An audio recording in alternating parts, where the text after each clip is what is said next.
पैसे कम पड़ रहे हैं। शर्म नहीं आती भीख मांगते हुए? अच्छे खासे हट्टे कट्टे हो, भीख क्यों मांग रहे हो? जाके काम करो, पैसे कमाओ। भैया भीख नहीं मांग रहा हूँ, मजबूरी है। दवा 1500 की है और मेरे पास सिर्फ 1000 रुपये हैं। भैया प्लीज़ 500 की मदद कर दो ना।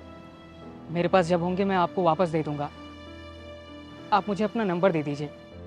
मुझे लग रहा है ना तुम लोग का ये नए नए नाटक है, माँ का नाम लेकर लोगों से पैसे लूट रहे हो।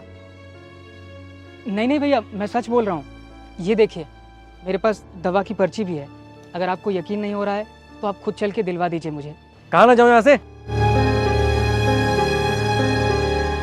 क्या हुआ? दीदी 500 की ज़रूरत है, माँ के दवाई के लिए पैसे कम पड़ रहे हैं। कोई बात नहीं, तुम परेशान मत हो। ये लो। दीदी मैं आपके पैसे वापस कर दूंगा। अरे तुम परेशान मत हो, तुम अपनी माँ की दवाई लो। तुम पागल हो गई हो? वो पैसे मांग रहा हो, तुम पैसे भी दे रही हो उसे? पागल मैं नहीं, पागल तुम हो।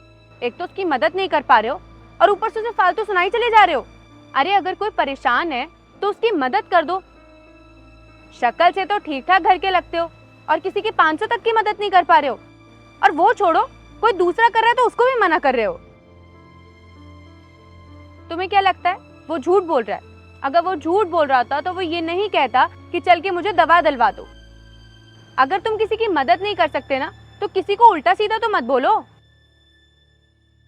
सामने वाला पहले ही मजबूर है। एक बार किसी के सामने जाके पैसे मांग के देखो, तब पता चलेगा कैसा महसूस होता है।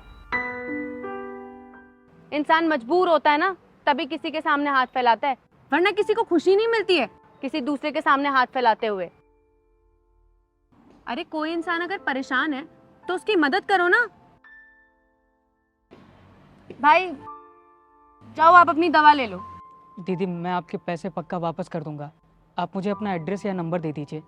कोई बात नहीं भाई, इस दुनिया में मेरी माँ नहीं है। 10 साल पहले वो मुझे छोड़कर चली गई थी। मैं अपनी माँ के लिए कुछ कर नहीं पाई। कम से कम तुम्हारी माँ के लिए कुछ कर सकूं। माँ किसी की भी हो, माँ तो माँ होती है ना। अब तुम जाओ, दवा ले लो अपनी माँ की। थैंक यू दीदी। और तुम मदद करना सीखो, क्योंकि ऊपर वाला सब देखता है। हम जब किसी की मदद करते हैं ना तो ऊपर वाला भी हमारी मदद करता है।